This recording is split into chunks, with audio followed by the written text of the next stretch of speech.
आप सभी को सलाम। परमेश्वर का धन्यवाद कि परमेश्वर ने आज फिर हमें ये मौका दिया कि हम खुदा की हजूरी में आ सकते हैं और उसके वचनों को सुन सकते हैं, पढ़ सकते हैं और समझा सकते हैं, समझ सकते हैं। आप सभी का स्वागत है, जितने भी आज सुबह जो है हमारे बीच में शामिल हुए हैं और जो भी वीडियो के जरिए से देखेंगे, खुदा आपको भी वही आशीष दे जो आज हमें देने पर है।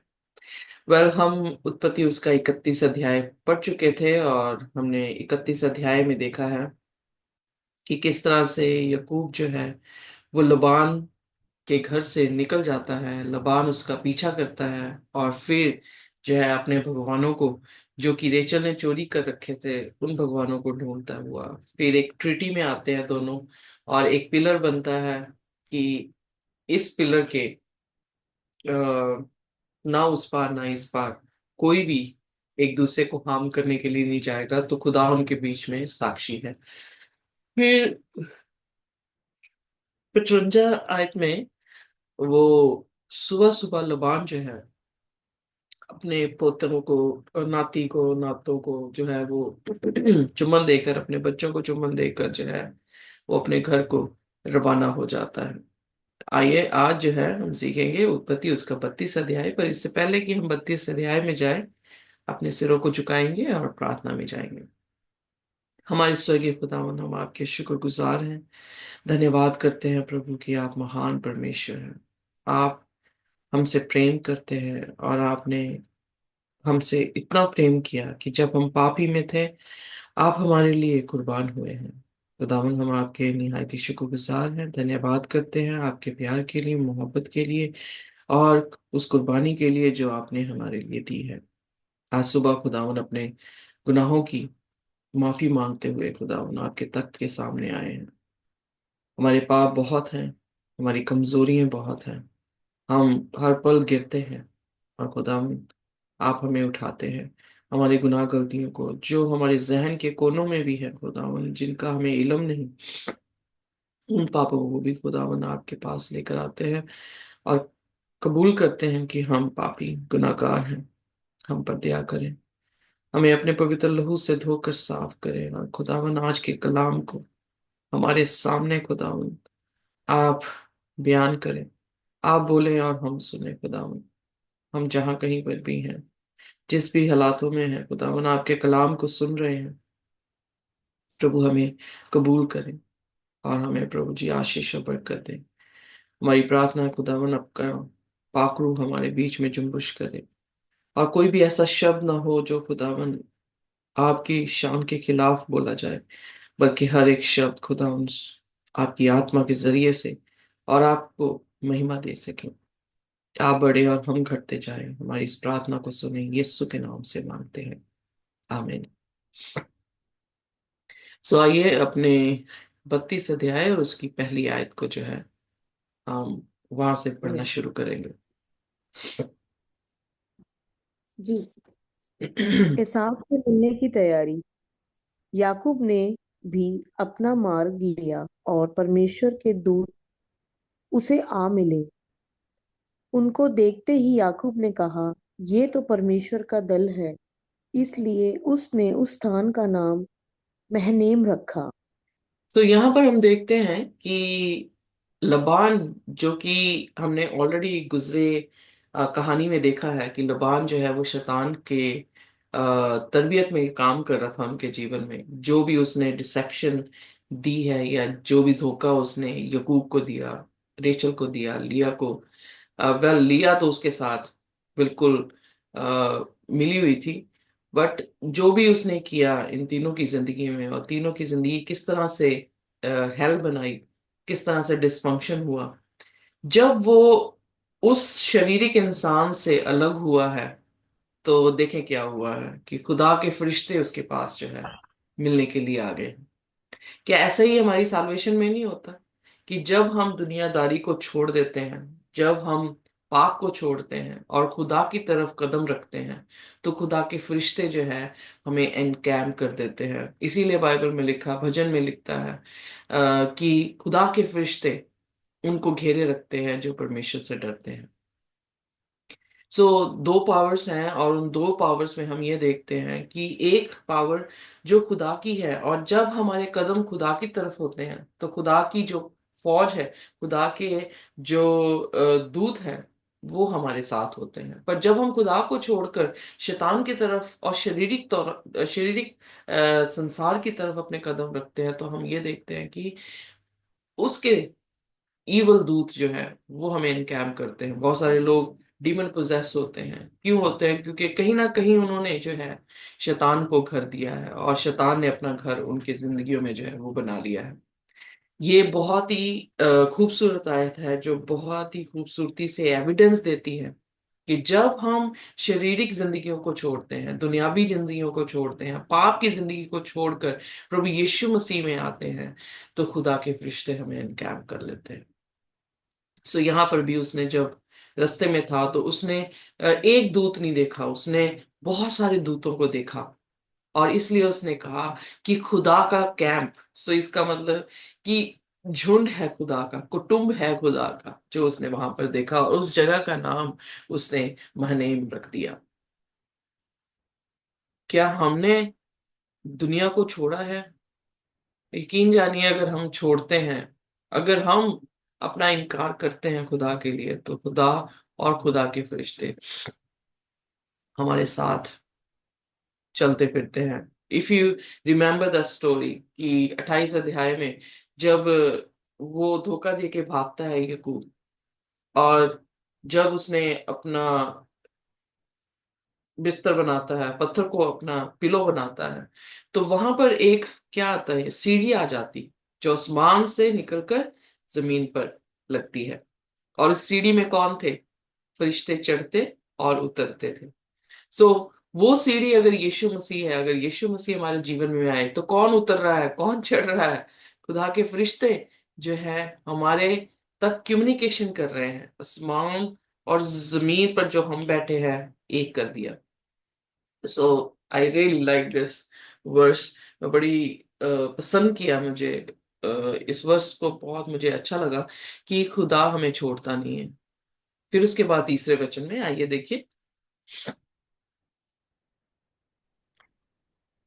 तब याकूब ने सेईर देश में अर्थात एदोम देश में अपने भाई एसाव के पास अपने आगे दूत भेज दिए, और उसने उन्हें ये आज्ञा दी, मेरे प्रभु एसाव से यो कहना, तेरा दास याकूब तुझसे यो कहता है कि मैं लाबान के यहाँ परदेशी होकर अब तक रहा, और मेरे पास गाय, बैल, गधे, भेड़, बकरियां और दास दासियां हैं, और मैंने अपने प्रभु के पास इसलिए संदेश भेजा है कि तेरे अनुग्रह की दृष्टि मुझ पर हो। ओके, यहाँ पर हम देखते हैं कि अब वो अपने घर ईसाव के पास जो है वो जा रहा है। पर उसे किसने कहा था कि तू अपने घर चल?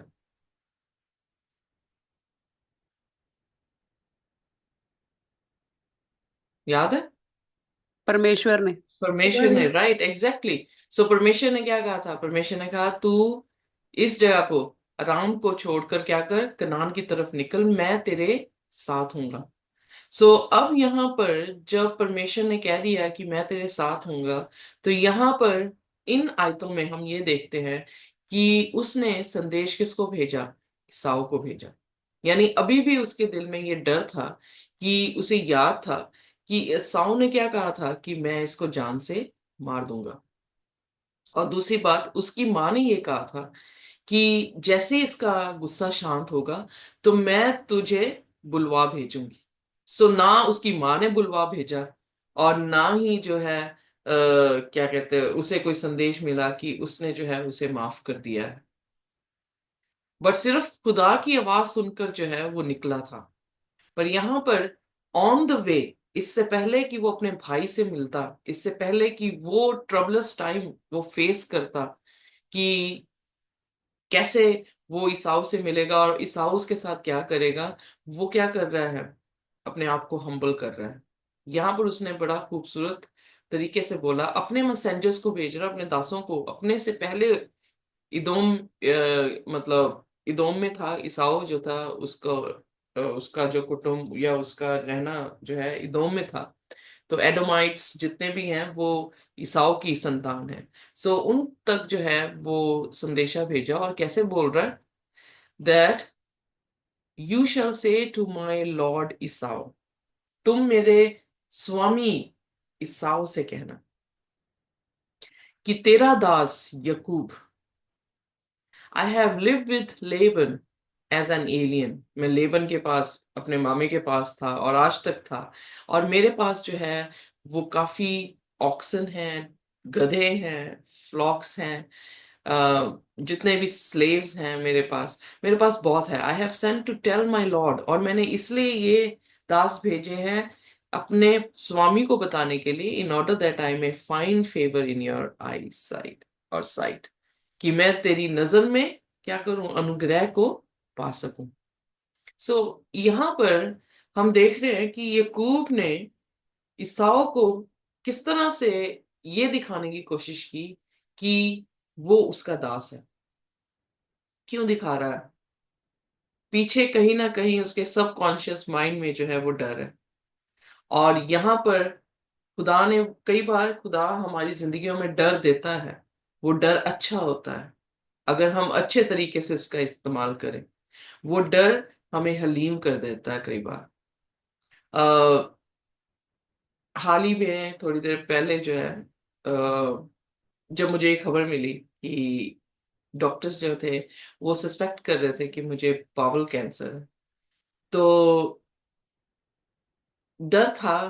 पर उस डर ने जो है मुझे और हलीम किया खुदा के सामने, कि खुदा तेरी रजा जो है वो पूरी हो, तू मेरा परमेश्वर है, मैं तेरी संतान हूं। सो जैसा तू चाहे वैसा ही तू मेरे साथ कर। सो कई बार डर जो है वो हमें हलीमगी देता है।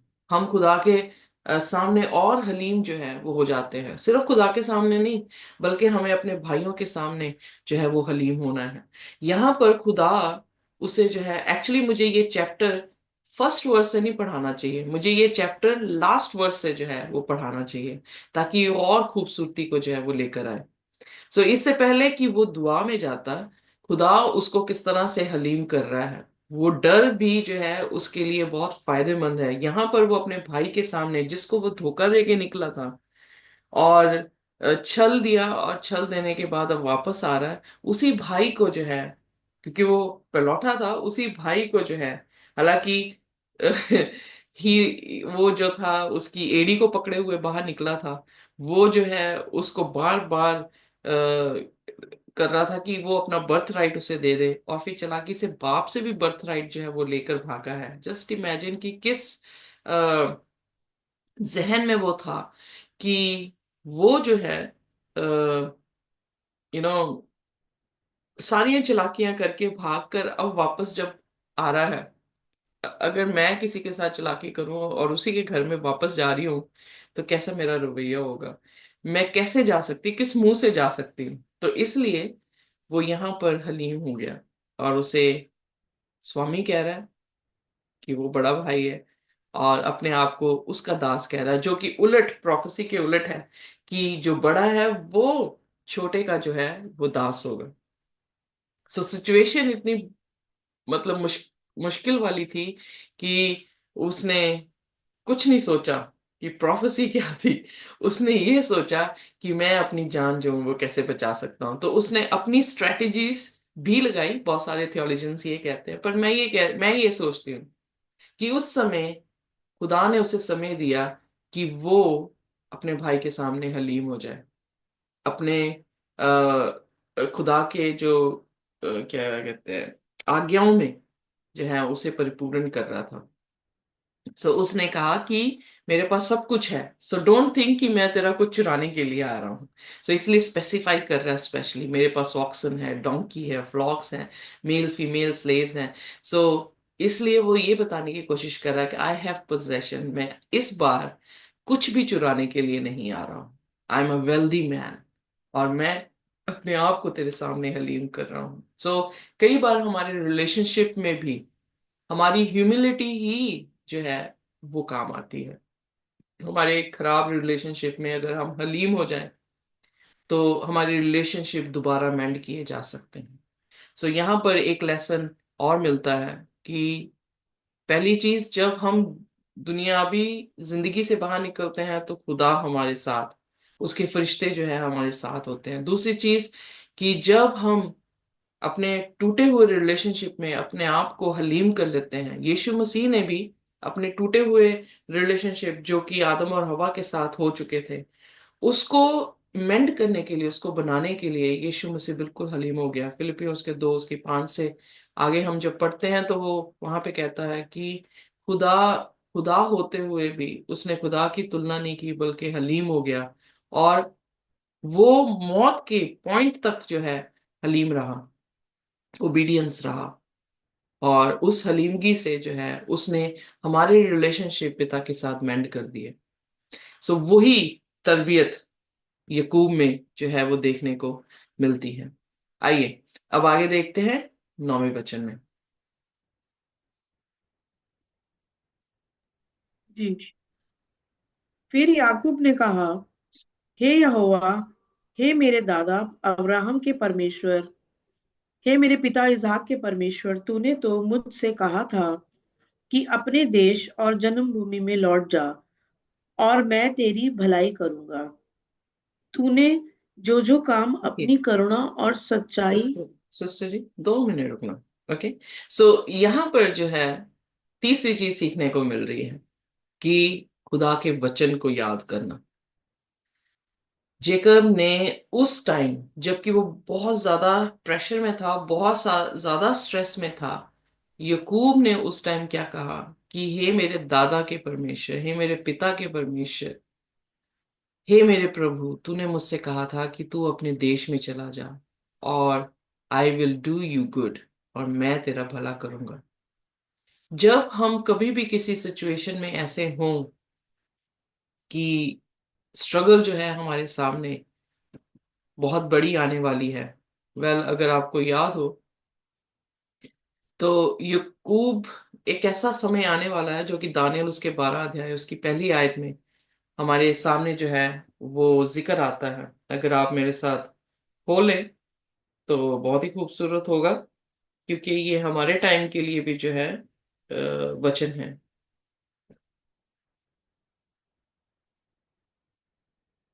दानियल उसका 12 उसकी पहली। जी। उसी समय मिकाएल नामक बड़ा प्रधान, जो तेरे जाति भाइयों का पक्ष करने को खड़ा रहता है, वह उठेगा।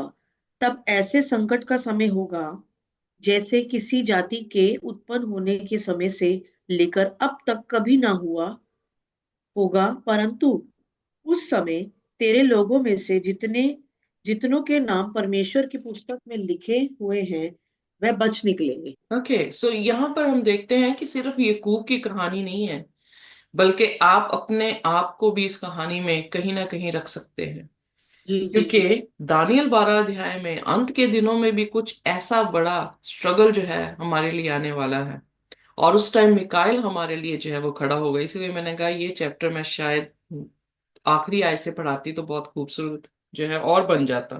खूबसूरत तो है ही है, पर आइए देखिए यिर्मयाह उसका 30 अध्याय और उसकी 7वीं और 8वीं आयत।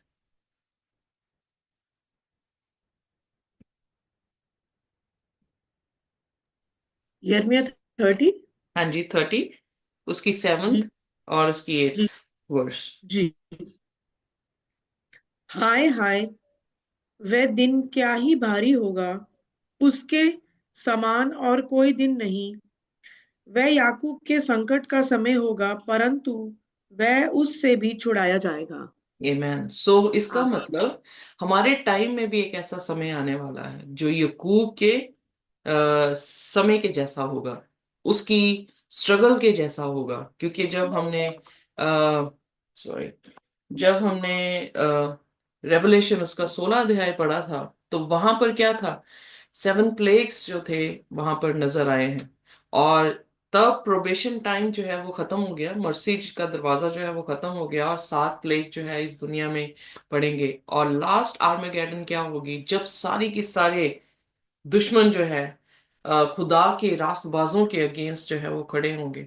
और जब वो खड़े होंगे तो बाइबल बताती है कि वो टाइम जो है याकूब के जैसा टाइम होगा, कि खुदा भी हैकल से बाहर निकल गया है और आप प्रार्थना कर रहे होंगे और आपको ऐसा लगेगा कि आपकी प्रार्थना खुदा सुन नहीं रहा है, और फिर खुदा जो है वहां पर आकर अपने लोगों को जो है वो छुड़ाएगा।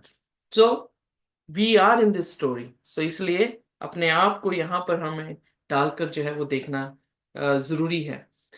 अब जब वो हलीम हुआ है इंसान के प्रति भी, अब खुदा के प्रति भी, और खुदा से दुआ कर रहा है कि खुदा तूने मुझसे कहा था। सो हमें उस ट्रबलस टाइम में अगर वचन हमारे पास होगा तो वचन हमें दृढ़ करता जाएगा, और हम उन वचनों को याद करेंगे कि खुदा के वचनों ने हमसे जो है वो क्या बातें की थी। सो अगर वचन हमारे पास नहीं हुआ तो उस दिन हमारा क्या हाल होगा? उस दिन जो है वो बहुत ही बुरा हाल होगा, क्योंकि हमारे जहन में इतना ज्यादा प्रेशर होगा कि हर तरफ से ऐसा लगेगा कि वो इंसान जो है वो आ, हमें मार देंगे। क्योंकि यहाँ पर मैंने कोई आयत तो नहीं छोड़ी।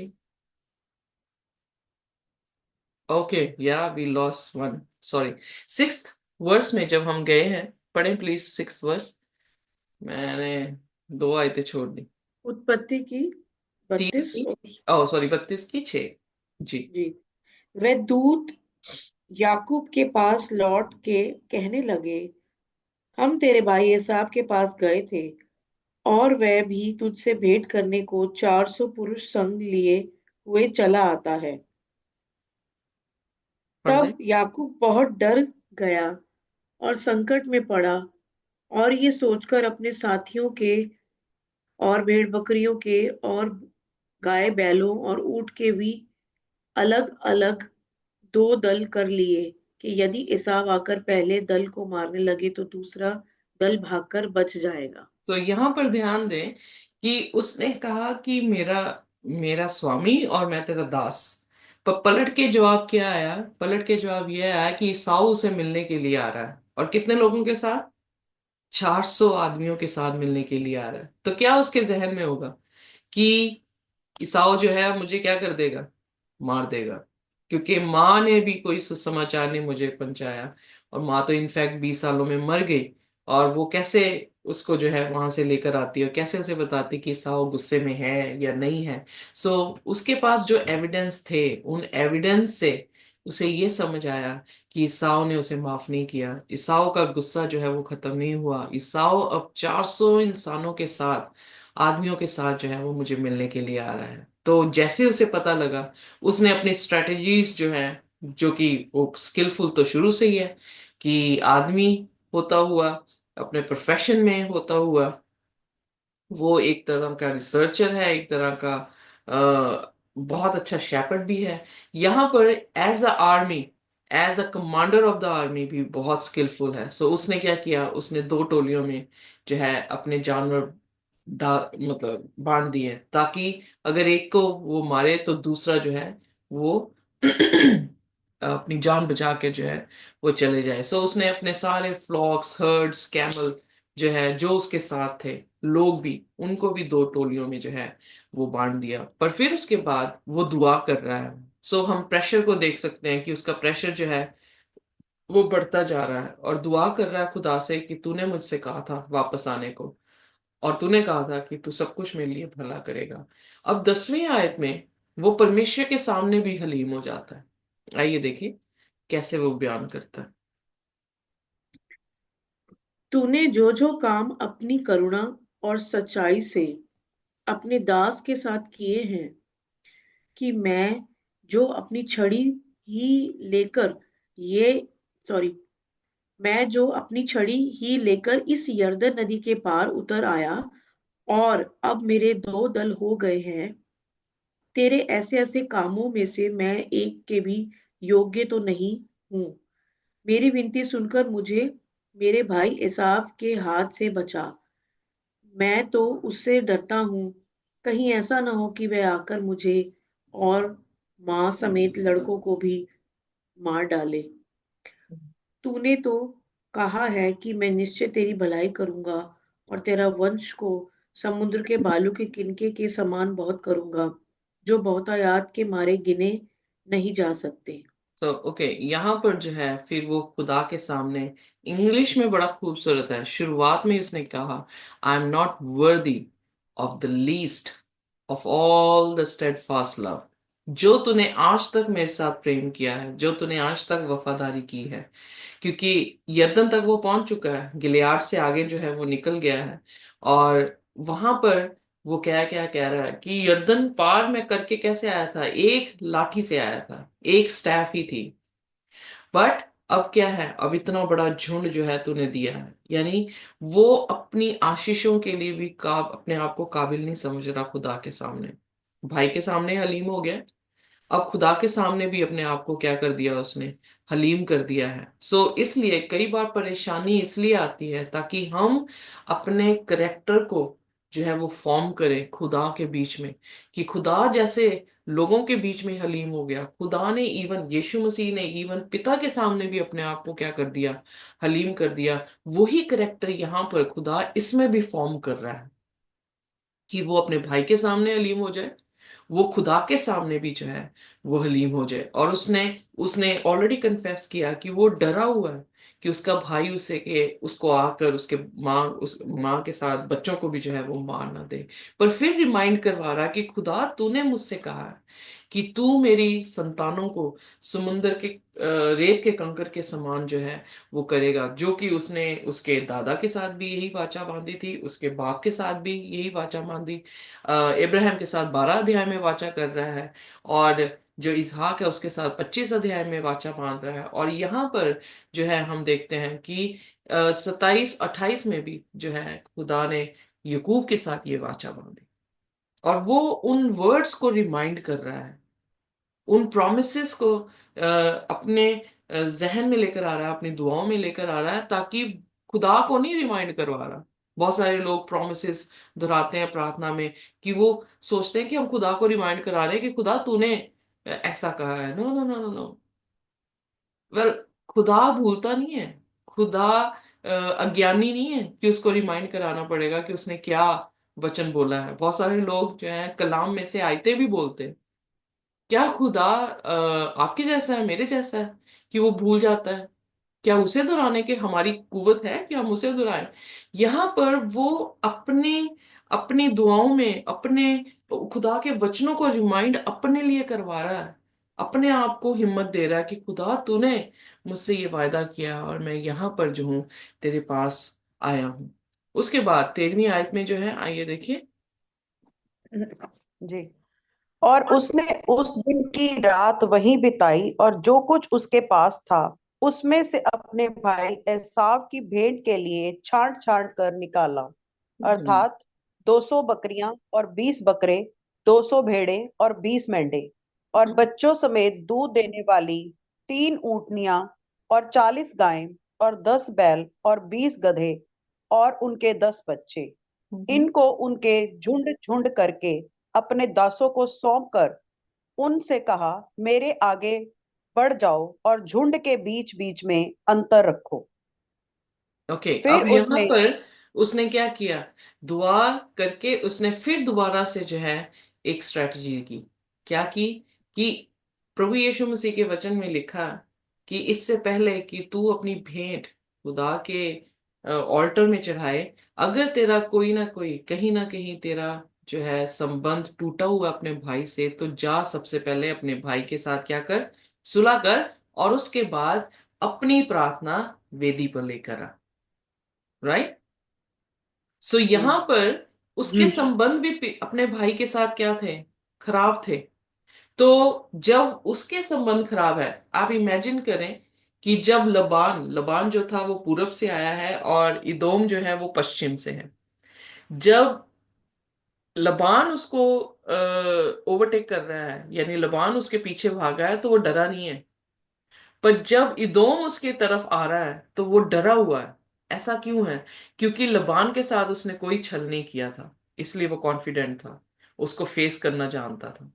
बट इदोम इदोम से आता हुआ ईसाऊ अपने 400 इंसानों के साथ जब आ रहा है, लोगों के साथ आ रहा है, तो वो डरा हुआ है। क्यों? क्योंकि उसने छल किया था। You know.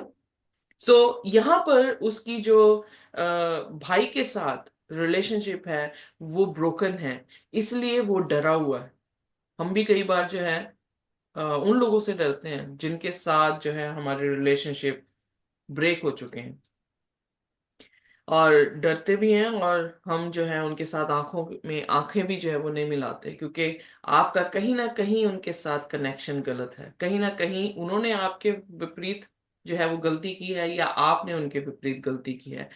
इसीलिए बाइबल में लिखा है, अगर पहला यूहन्ना उसका 3 अध्याय और उसकी 20 आयत पढ़ें तो बहुत ही खूबसूरत आयत है, पढ़ दे मेरे साथ। पहला यूहन्ना उसका 3 अध्याय और उसकी 20 आयत।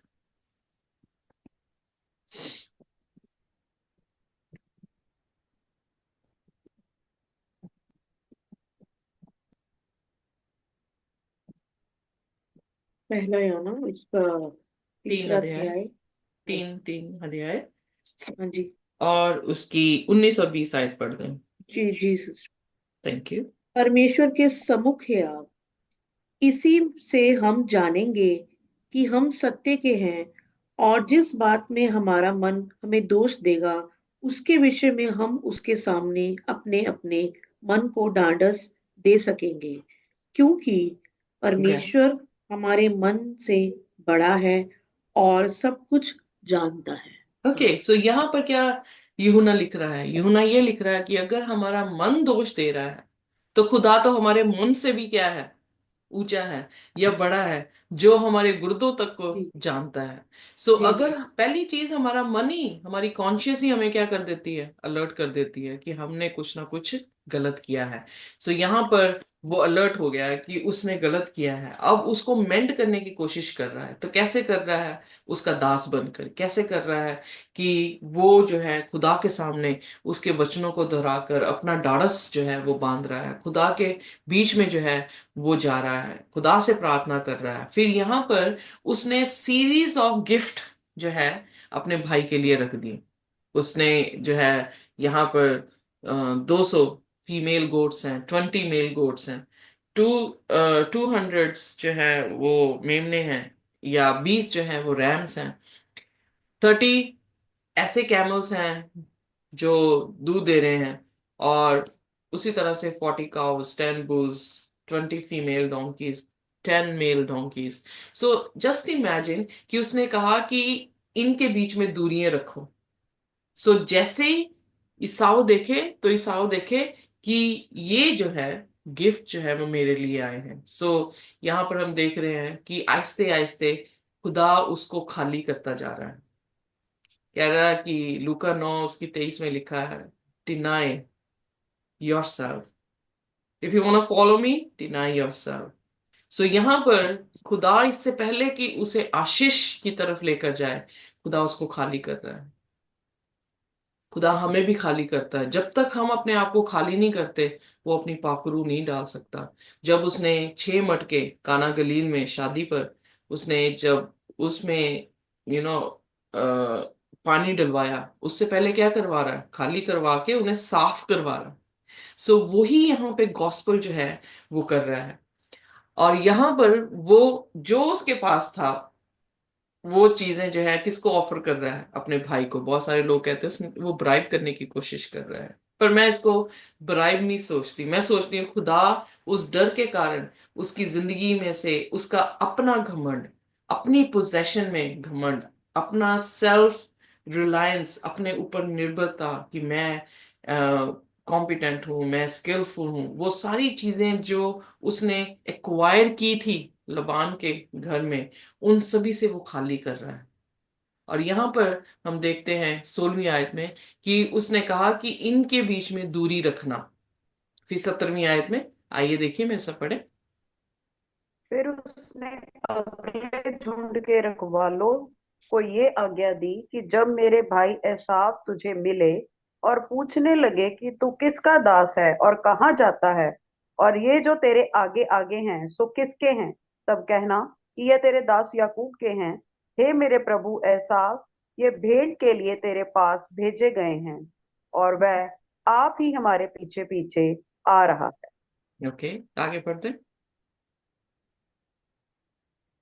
और उसने दूसरे और तीसरे रखवाले को भी, वरन उन सभी को जो झुंड के पीछे पीछे थे ऐसे ही आज्ञा दी कि जब एसाव तुमको मिले तब इसी प्रकार उससे कहना, और यह भी कहना कि तेरा दास याकूब हमारे पीछे पीछे आ रहा है, क्योंकि उसने ये सोचा कि ये भेंट जो मेरे आगे आगे जाती है, उसके द्वारा मैं उसके क्रोध को शांत करके तब उसका दर्शन करूंगा।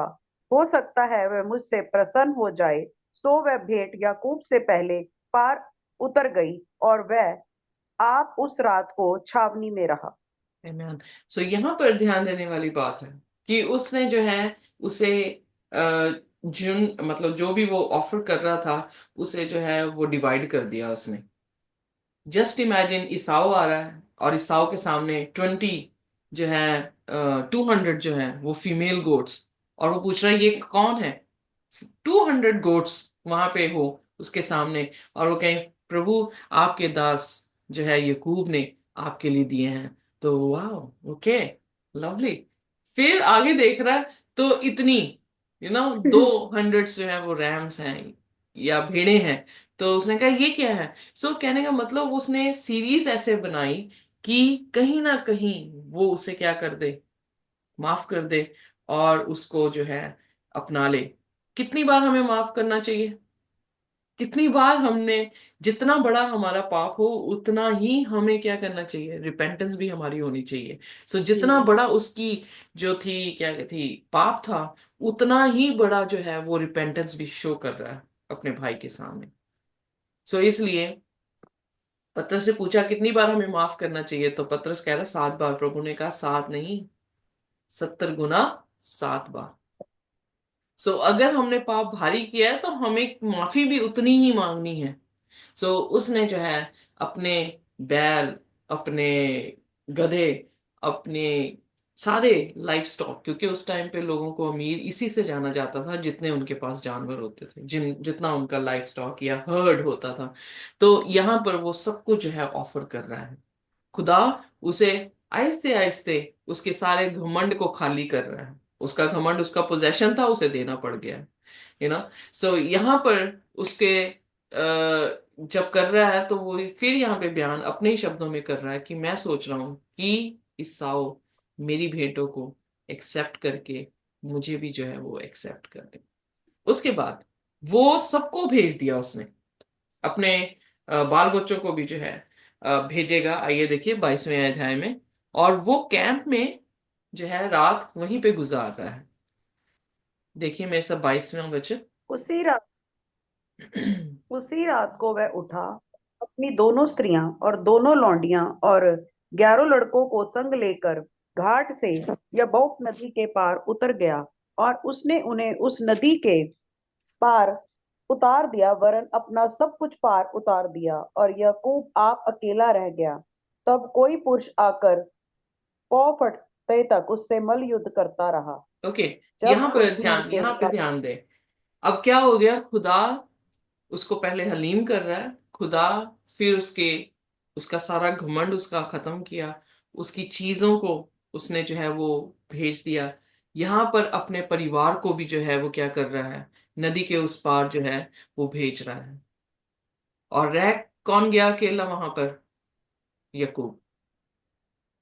इससे पहले कि हम प्रभु यीशु मसीह के साथ भेंट करें, हमारा अकेला होना बहुत जरूरी है।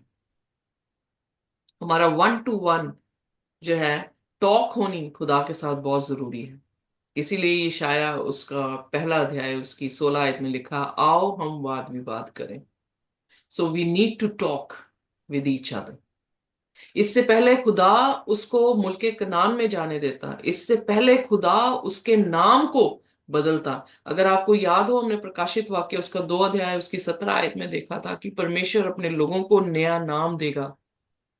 इससे पहले कि वो नया नाम दे, इससे पहले कि वो स्वर्ग की बादशाहत में हमें लेकर जाए, खुदा हमारा डिनाई जरूर करवाएगा इस धरती पर।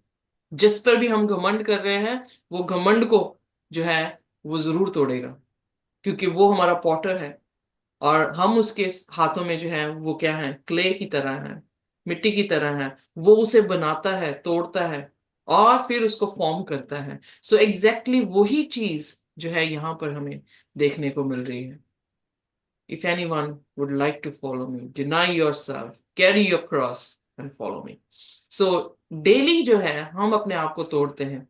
पौलुस भी डेली जो है वो क्रूस पर मर रहा है मसीह के साथ, और मसीह के साथ जिलाया जा रहा है। क्या अर्थ है कि जो हमारी अचीवमेंट्स हैं, जो हमने इस धरती पर सोचते हैं कि हमारे बल से ये चीजें आई हैं, वो सेल्फ डिपेंडेंसी को खत्म करेगा। और किस पे आपको निर्भर करवाएगा? परमेश्वर पर निर्भर करवाएगा। हम इतना कुछ अचीव करके और आखिरकार ये न्यूज पाते हैं कि वी आर डाइंग, तो वहां पे क्या करेंगे हम? दो चीजें हो सकती हैं, या खुदा को गाली देनी शुरू करेंगे या खुदा के सामने हलीम हो जाएंगे। सो कई बार खुदा जो है हमारी, जितनी भी हमारी कॉन्फिडेंस हैं, जितने भी हमारे प्राउड्स हैं, उनको तोड़ता है। सो उस दौरान उन घमंड को जब वो तोड़ रहा होता है, तो तब किसी भी तरीके से उसको गाली देने की जरूरत नहीं है। खुश होने की जरूरत है कि खुदा हमें अपने स्वरूप में ढालने की कोशिश कर रहा है। यहां पर उसने अपने बच्चों को, अपनी बीवियों को भी जो है भेज दिया, और यकूब अकेला, 24th आयत में लिखता है कि यकूब जो है वो अकेला हो गया। और जब अकेला हुआ, वहां पर शब्द आया है, a man wrestled with him। यहां पर एक पुरुष, एक मनुष्य जो है उसके साथ लड़ रहा है। कब तक? जब तक कि पौ नहीं फटी, तब तक जो है उसके साथ रेसल कर रहा है। जब आदमी शायद उसके उसके पास आया होगा, तो उसने ये सोचा होगा कि शायद दुश्मन आ गया, और वो दुश्मन समझकर उसके साथ जद्दोजहद करने लगा। बट वो प्रिवेल नहीं हो रहा। 25 आयत में आइए देखिए मेरे साथ। जब उसने देखा कि मैं याकूब पर प्रबल नहीं होता, तब उसकी जांघ की नस को छुआ, सो याकूब की जांघ की नस उससे मल्लयुद्ध करते ही करते चढ़ गई। तब उसने कहा, मुझे जाने दे, क्योंकि भोर हुआ चाहता है। याकूब ने कहा, जब तक तू मुझे आशीर्वाद ना दे, तब तक मैं तुझे जाने न दूंगा। ओके, और यहाँ उसने पर याकूब दो से मिनट सिस्टर पूछा, जी, तेरा दो मिनट, दो नाम क्या मिनट, दो मिनट, दो मिनट सिस्टर जी। यही तो ब्यूटी है, इसी पे तो फोकस करना है। सो यहाँ पर उसके पास प्रेशर क्या था कि उसका भाई आ रहा है, 400 आदमियों के साथ आ रहा है, उसे जो है वो मारने पर है, उसके बच्चों को मार देगा, उसकी बीवी को मार देगा। सो वो उस डर में जो है वो निकल रहा है। उसका मेंटल प्रेशर जो है वो ज्यादा है as compare to physical pressure के।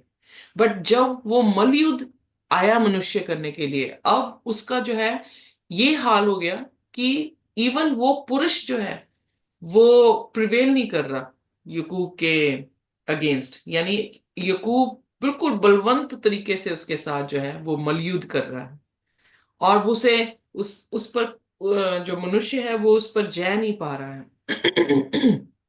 तो क्या हुआ, उसने उसकी हिप को जो है वो स्ट्रक किया। उसने उसकी हिप पर जो है वो मारा। जस्ट इमेजिन कि आपकी हिप जो है डिसलोकेट हो जाए, तो क्या होगा? There will be pain, extremely you will be in pain. So इतनी बुरी तरह से जो है आपके दर्द होगी उस टाइम पे, कि उस टाइम आप क्या लड़ेंगे और क्या उस इंसान को छोड़ेंगे। सो उसने जब उसको हिप में पेन दी है, सो उसकी सारी पेन से जिस्म जो है वो भर गया है। पर उसने जब देखा कि मैं इसको जाने नहीं दूंगा, उसने कहा कि मुझे जाने दे। पो फटने पर है, उसने कहा, I will not let you go until unless you bless me। अब उसे समझ आ गया था कि ये ईसाऊ नहीं है, ये ईसाऊ की फौज का एक व्यक्ति नहीं है, ये खुदावंद खुदा मेरे साथ है, जो कि मैं उसके साथ मल युद्ध करने लग गया हूं।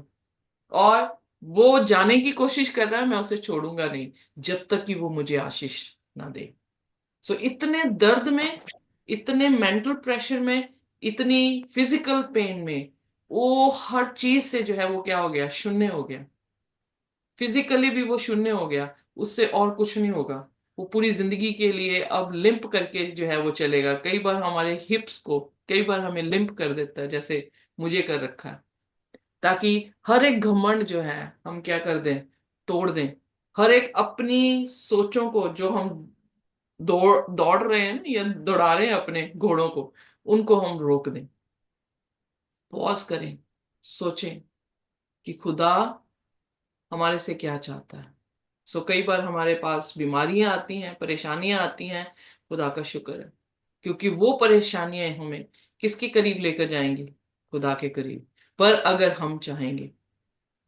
यहाँ पर वो रेसल कर रहा है, हिप टूट चुकी है उसकी, ट्रिमेंडस पेन में है, बट उसके जहन में एक ही चीज है कि खुदा, मैं मर जाऊं, पर तू मुझे क्या कर, आशीष दे के जा।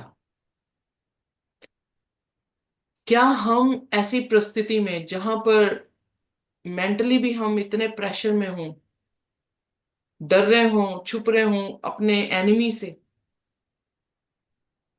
और हर तरतीब लगा ली हो, हर स्किल हमने अपना अप्लाई कर दिया हो, और उसके बाद हमारी अपनी देह हमें कमजोर कर दे, तो कैसा महसूस करेंगे? क्या उस टाइम हम खुदा को याद कर सकेंगे?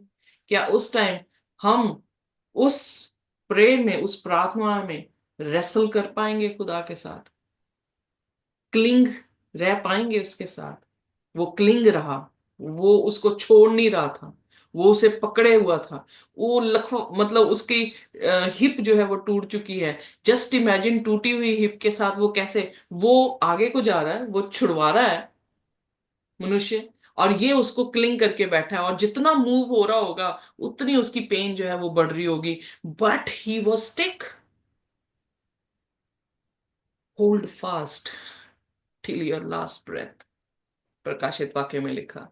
जो तुम्हारे पास है उसे पकड़े रहो आखिरी सांस तक, तो मैं जिंदगी का ताज दूंगा, मैं तुम्हें एक नया नाम दूंगा। सेम कहानी है, हमारी भी यही कहानी है। हमारी जिंदगी की कहानी है, संसार की क्लाइमेक्स की कहानी है।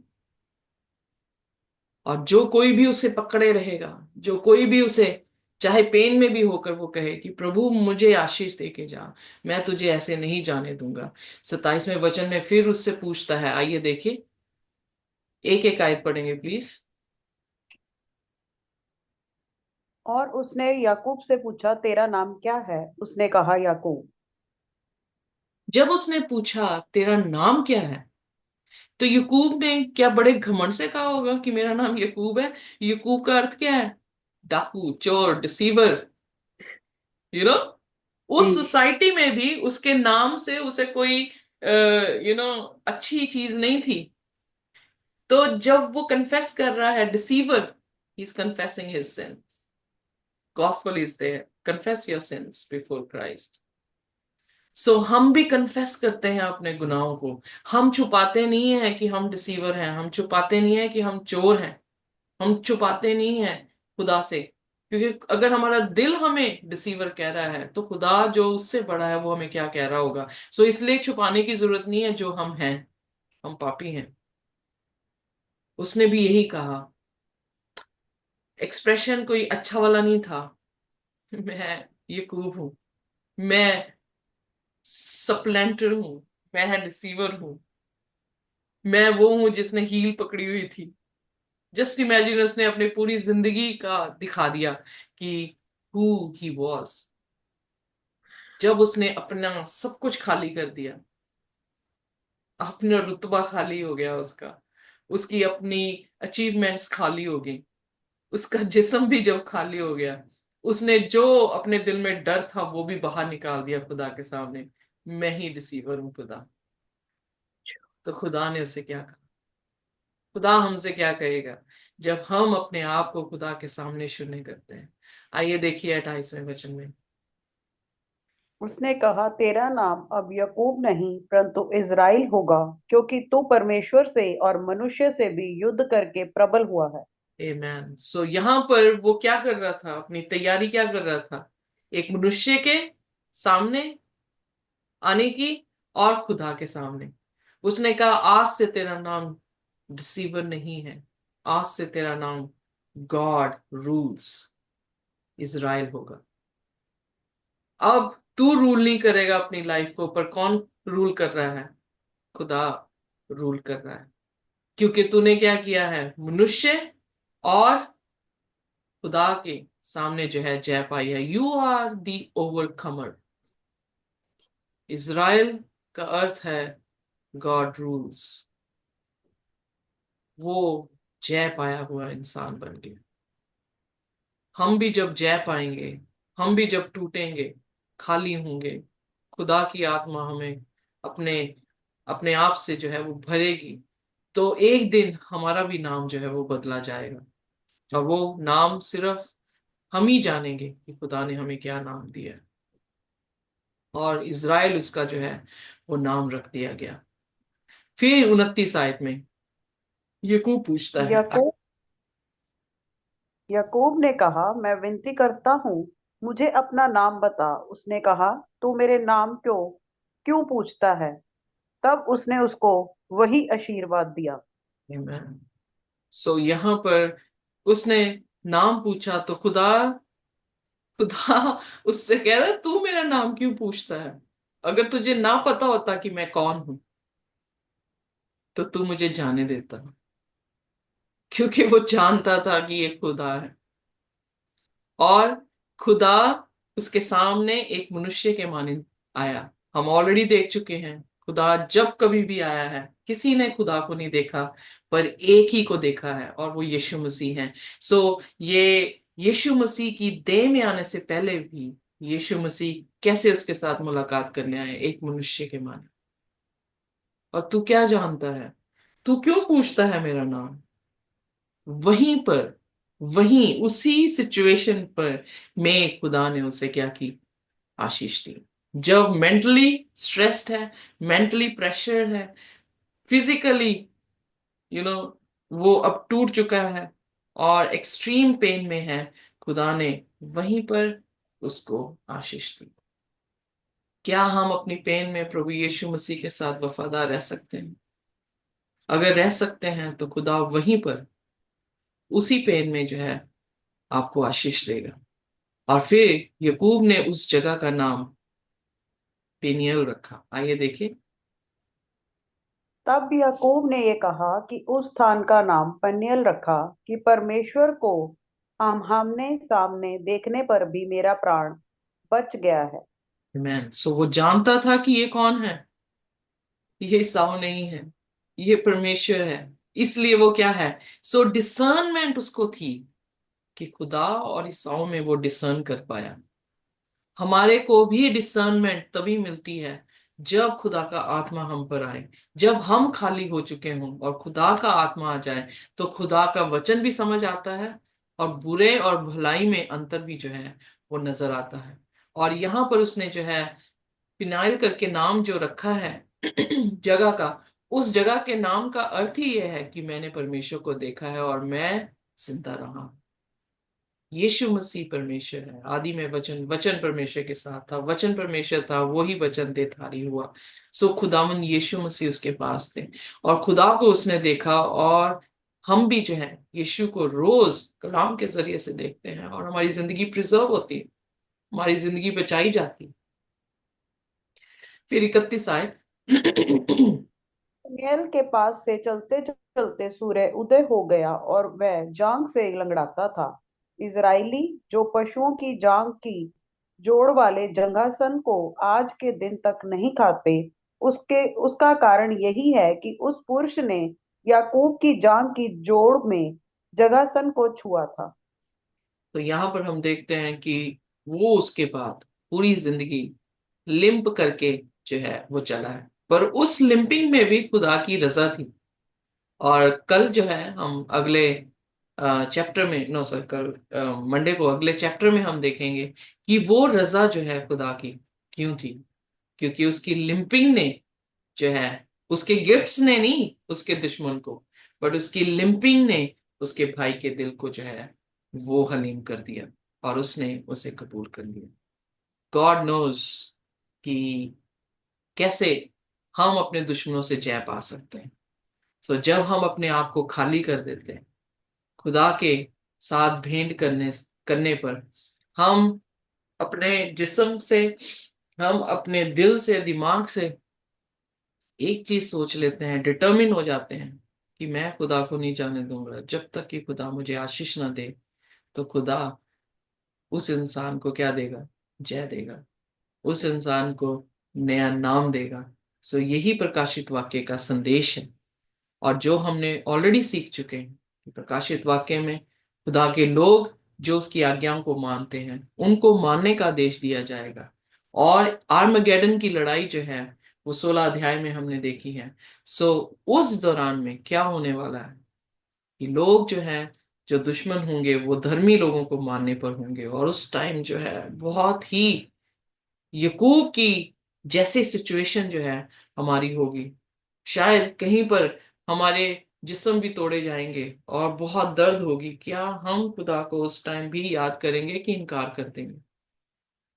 और जो जय पाए वो जिंदगी का ताज पहनेगा, वो एक नया नाम जो है वो लेगा। सो आइए आज से तैयारी करें, आहिस्ते आहिस्ते अपने आप को खुदा की सूरत में जो है वो हम ढाल दें।